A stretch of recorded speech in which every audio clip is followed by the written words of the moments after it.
अब देखिए यहाँ पर मैं आपको अब सेट एफ की को भी अच्छे से सॉल्व करा देता हूँ। जैसा कि मैंने आपको बता ही दिया है कि अपन ऑब्जेक्टिव क्वेश्चन के लिए पूरी मेहनत कर रहे हैं, ठीक है।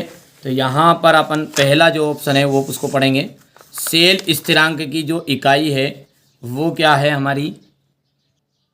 तो देखिए सबसे पहला जो ऑप्शन है ना, इसमें यहाँ पर मिसप्रिंट है, ये आता आपका L/A, ठीक है भैया, इसको आप सही कर लेना, कोई दिक्कत नहीं है। रेसिम विधि निम्न में से किसके निर्माण में प्रयुक्त होती है। तो रेसिम विधि जो है ना क्लोरोबेंजीन के निर्माण में होती है। आहारनियत समीकरण जो है ये आपका द ऑप्शन राइट रहेगा। रासायनिक अभिक्रिया की जो दर है वो निर्भर करती है तो सक्रिय द्रव्यमान पर निर्भर करती है।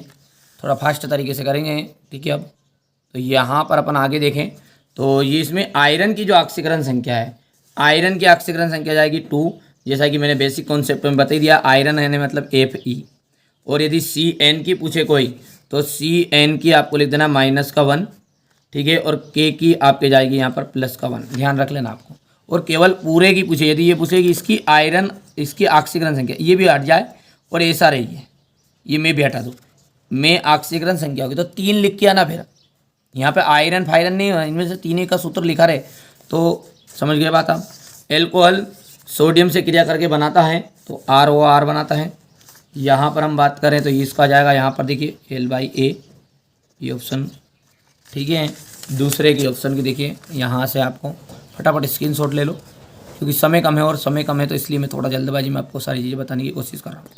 देखो पहला जो है क्लोरोफार्म को खुला छोड़ते हैं तो हानिकारक उत्पादन सूत्र हो जाएगा COCl2 है।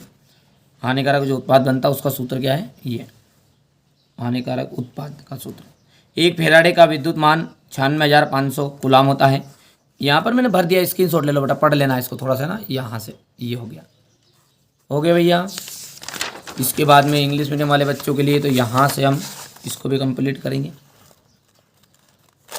हो गया।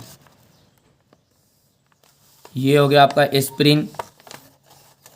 एस्पिरिन का आपको मिलान करना है 2-एक्सी बेंजोइक अम्ल से। स्पिरिट ऑफ वाइन का जाएगा एथिल एल्कोहल। ROH का जाएगा ईथर।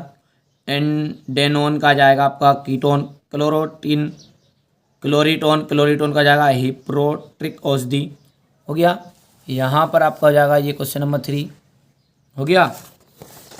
क्वेश्चन नंबर जो 4 है वो तृतीयक एमीन का एसिटिलीकरण नहीं होता है क्योंकि सक्रिय H2 नहीं होता। देखा यहाँ से आप डायरेक्टली स्क्रीनशॉट लो, आप सीधी सी बात है। समय कम है हमारे बच्चों के पास और मैं नहीं चाहता कि उनका समय ज़्यादा बर्बाद मैं करूँ, ठीक है। यहाँ पर आप देख सकते हैं ये हो गया आपके सत्य, हो गया भैया इतना। इसके बाद में ये जो क्वेश्चन आंसर है यहाँ से, ये तो आपके मैंने जो टॉप 100 क्वेश्चन दिए उसमें हो गए हैं, ठीक है। तो इसकी तो कोई ज़रूरत ही नहीं, टॉप 100 क्वेश्चन में आ गए। चलिए तो फिर अब आगे बढ़ते हैं।